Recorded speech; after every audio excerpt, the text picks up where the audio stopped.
Pessoas, e aí, como é que vocês estão? Tudo certinho? Espero que sim. Bora para mais uma aula de química. Hoje, na real, uma revisão. Afinal, daqui a pouco você vai ter a primeira prova de Química A do segundo bimestre. Os conteúdos que vão cair nessa prova, então, como combinado, são a ligação covalente, geometria molecular, polaridade de moléculas, né? E de ligações e forças intermoleculares, beleza? Então, vamos revisar aqui rapidamente. Galera, a ligação covalente, é só lembrar que ela ocorre por meio do compartilhamento de elétrons, que é normalmente entre átomos de eletronegatividade elevada, né, que normalmente são os ametais, certo? E os átomos vão compartilhar elétrons para ficarem com 8 elétrons na camada de valência, com exceção do hidrogênio, né, que o hidrogênio fica estável com 2 elétrons, beleza? Então, se eu pego, por exemplo, o carbono, eu vejo que ele tem 4 elétrons na camada de valência. Sendo assim, ele tem que fazer 4 compartilhamentos para se estabilizar com 8 elétrons. Esses 4 podem ser um com um átomo diferente, um com cada átomo, pode ser 2 com o mesmo átomo, né, 3 com o mesmo átomo, né, depende da molécula. O nitrogênio apresenta 5 elétrons na camada de valência.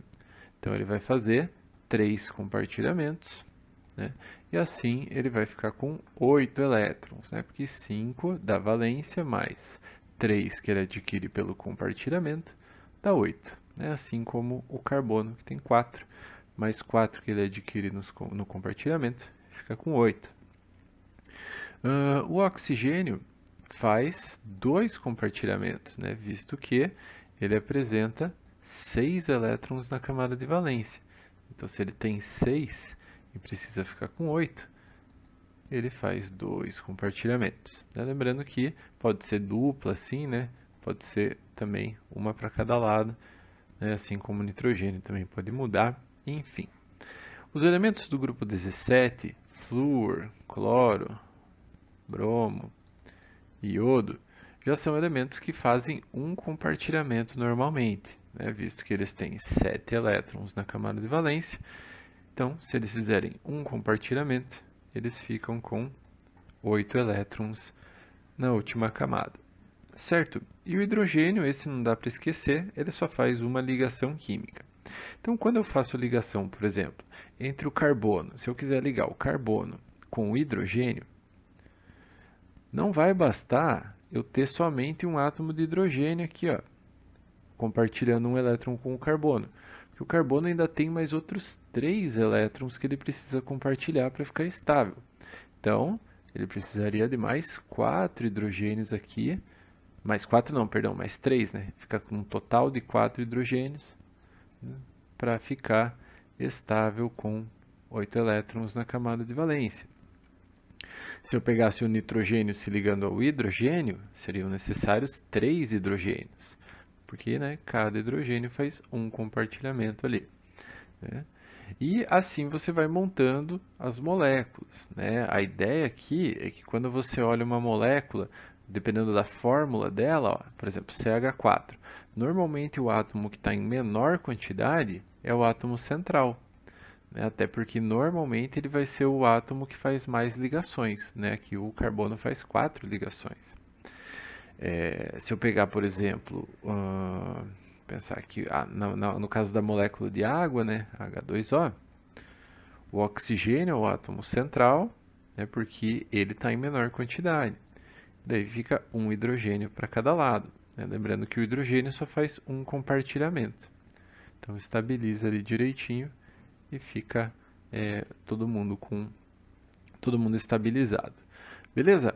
Lembrando que se a ligação covalente é entre átomos de mesmo elemento, né, elementos iguais, a ligação é apolar, certo?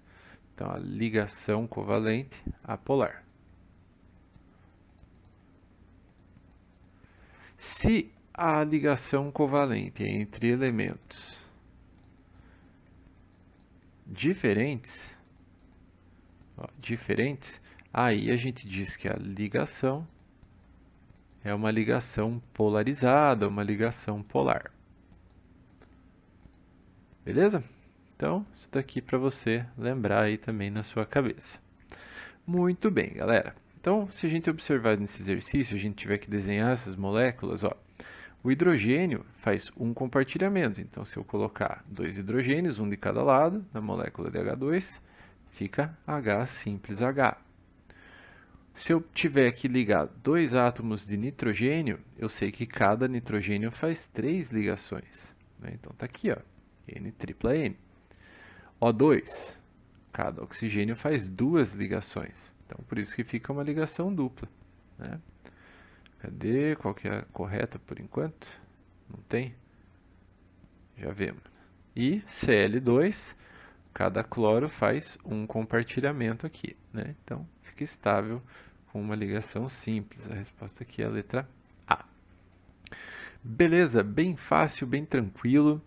Lembrando que algumas vezes os átomos podem compartilhar mais elétrons. É o caso da ligação covalente dativa. É que daí a gente representa com uma setinha. Então, por exemplo, se eu pegar o SO2, o enxofre faz uma ligação dupla com o oxigênio de um lado, né? O enxofre está no mesmo grupo do oxigênio, tem 6 elétrons na camada de valência. Então, ele precisa fazer 2 ligações. Então, ele já está estável. Só que, se aparece um outro oxigênio aqui desse lado dele, ele pode emprestar esse par de elétrons para o oxigênio. É o caso da ligação dativa. Ou então, se você preferir, você, ao invés de representar uma setinha dativa, você representa um compartilhamento de uma ligação dupla com o oxigênio, né? O que a gente chama de octeto expandido, expansão da camada de valência, né? Mas são casos mais especiais, ok? Então, legal. Geometrias, galera. De geometria vai cair algumas só nessa prova, né, que eu comentei com vocês. Então vai cair a geometria linear. Ela ocorre com moléculas que apresentam 2 átomos ou 3 átomos, desde que não sobre par de elétron livre no átomo central. Certo? Então aqui estão as moléculas, tá? No caso da geometria linear com 2 átomos, opa, essa cor não vai aparecer, vou pegar o laranja. Ó, ter 2 átomos que eu vou destacar aqui, ó. Se os elementos forem diferentes, a ligação é polarizada, né? O cloro é mais eletronegativo e puxa o elétron do hidrogênio para perto dele, né? Então daí nem esquente, a molécula é polar. Molécula polar. Se a molécula é linear com 2 átomos, mas os átomos são de mesmo elemento, aí a molécula é uma molécula apolar, porque não há diferença de eletronegatividade, certo? No caso da geometria linear com 3 átomos, se os átomos das pontas forem diferentes, aí a molécula é polar. E se os átomos das pontas forem iguais, aí a molécula é apolar. Certo? Cuidado, observe que entre o carbono e o oxigênio, a ligação química é polarizada, mas esses vetores se anulam porque são átomos iguais nas pontas da molécula. Certo? Então, geometria linear, que foi essa primeira aqui, ó, que a gente revisou, tem 2 tipos, né? Com 2 átomos e com 3 átomos, aí é só saber diferenciar a relação de polaridade. A outra que eu falei que ia cair é a geometria angular. Cara, essa daqui nem esquenta a cabeça. Toda molécula com geometria angular é uma molécula polar, certo? Então, falou em água, H2O, a partir de agora você não pode esquecer mais, né? A água é uma molécula polarizada, né? Porque ela apresenta geometria angular, né? Beleza? Então, polarizada. Outro exemplo de geometria angular, SO2, também é angular. Ozônio, O3, Mesmo apresentando ligações covalentes apolares, é uma geometria, apresenta, a molécula é apolar. É polar, perdão, né? Polar, porque é angular. Beleza? Então essas tem que saber, tá?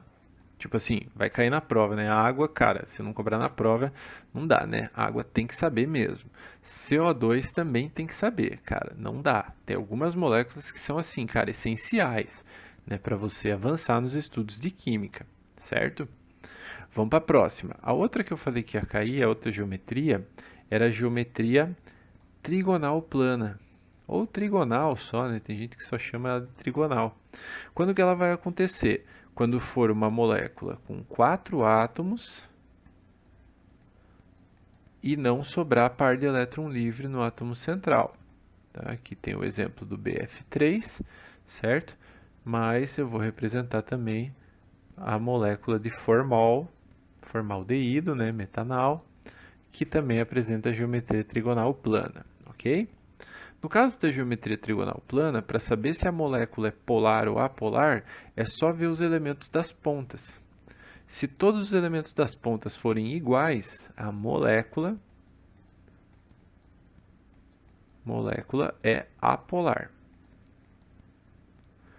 E se pelo menos um dos átomos das pontas for diferente dos outros, aí a molécula é polar. Tá? Bem fácil mesmo de saber. De geometria trigonal, o ácido carbônico, galera, é bem importante, ó.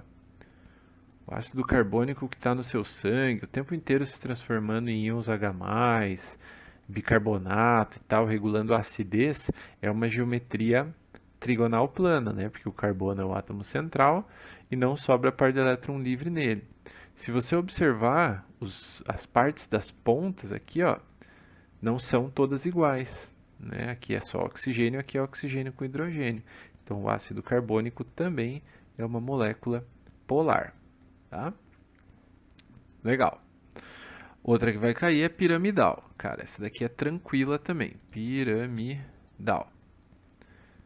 Ó, molécula piramidal é sempre polar. Não tem outro jeito. Não tem outra coisa, né? É polar. Qual o exemplo, melhor exemplo de molécula piramidal? A amônia, cara. Porra, a amônia é uma molécula que apresenta geometria piramidal, é uma piramidezinha, né? Então, ela é polar, portanto, se dissolve muito bem na água, que também é uma molécula polar, certo? A única coisa é que a geometria delas é diferente. Bem tranquilo, né? Tem outros exemplos, pH3, né? Os elementos do grupo 15 normalmente formam esse tipo de geometria, né? Então, moléculas com nitrogênio, com fósforo, né? PCl3, o tricloreto de fósforo também. E, por fim, a última que eu falei também que ia cair também, né? Deixa eu apagar aqui a molécula linear, é a molécula de geometria tetraédrica. Tetraédrica.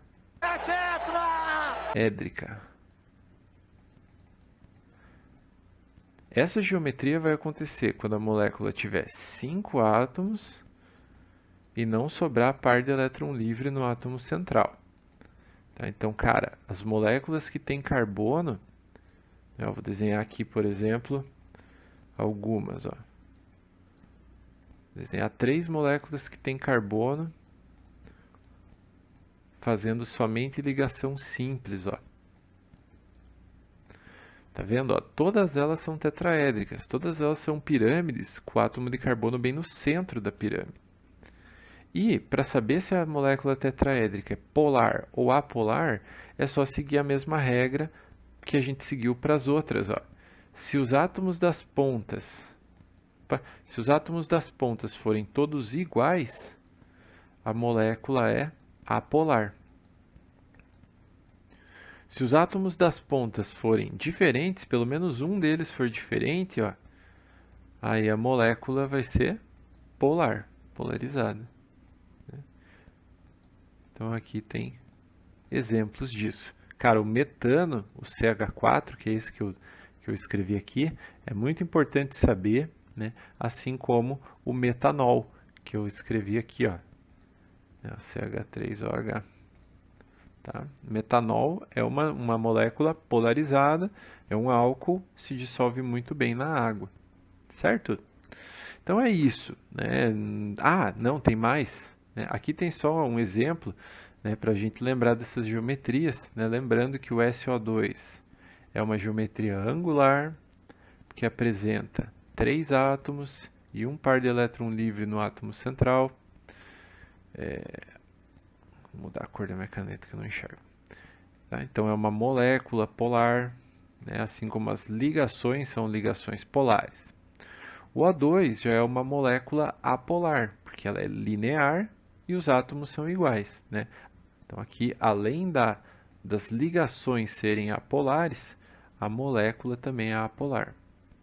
E o SO3, aí é uma molécula trigonal plana, né? Uma molécula com 4 átomos sem par de elétron livre no átomo central, né? As ligações são polares, mas como todos os átomos das pontas desse triângulo são iguais, a molécula é apolar.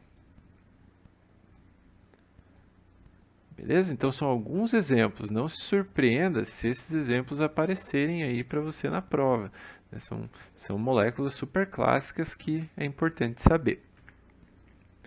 E por fim, forças intermoleculares. Essa daqui tinha dois tipos, basicamente, né? Os dipolos, que eram permanentes na molécula, e os dipolos, que eram o quê? Induzidos na molécula. Dipolo permanente, quando eu falo em dipolo, né, eu estou falando em um polo positivo e um polo negativo. Um lado da molécula, uma região positiva, e o outro lado, outra região negativa. Tá? Dipolo permanente ocorre com moléculas polares. Tá? Por isso que tem que saber ver se a molécula é polar ou apolar. Aí assim você sabe qual que é a força intermolecular que ela vai realizar. E o dipolo induzido ocorre com moléculas apolares. Certo? Então, bem fácil de saber isso daqui. A única coisa que você tem que ficar atento, ficar atenta, é quando o dipolo é muito intenso. No caso de quando a gente tem ligação de flúor com hidrogênio, de oxigênio com hidrogênio, ou de nitrogênio com hidrogênio na molécula, a gente vai ter uma região altamente polarizada e com isso a gente não pode chamar a interação de dipolo permanente. A gente chama a interação de ligação de hidrogênio.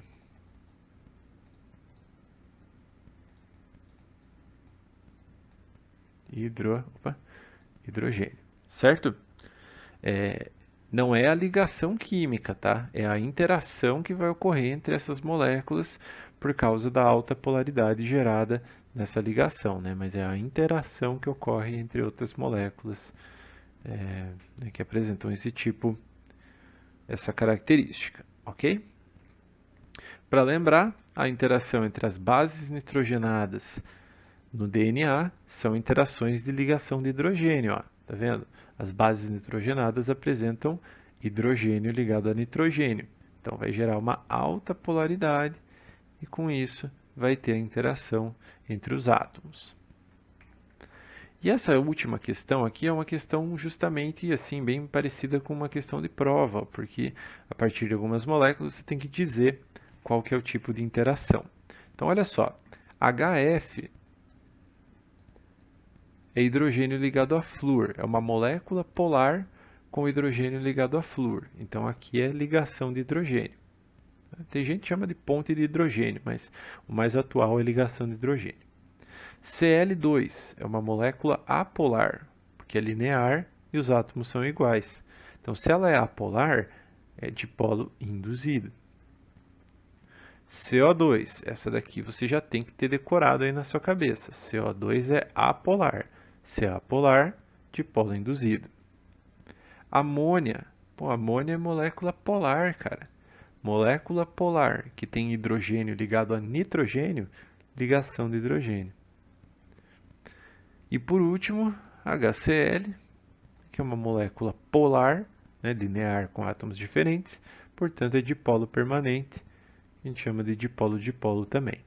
Tá? Então, 1, 2, 2, 1, 3 é a resposta dessa questão. Beleza, gente? É isso. Espero que você tenha revisado os conteúdos. Tá? Logo mais a gente vai fazer a prova. Fique tranquilo, fique tranquila. Não vai estar num nível super difícil, mas também não vai estar num nível super fácil, senão as coisas ficam fáceis demais. Beleza? Eu vou ficando por aqui. Valeu, é nóis! Fui!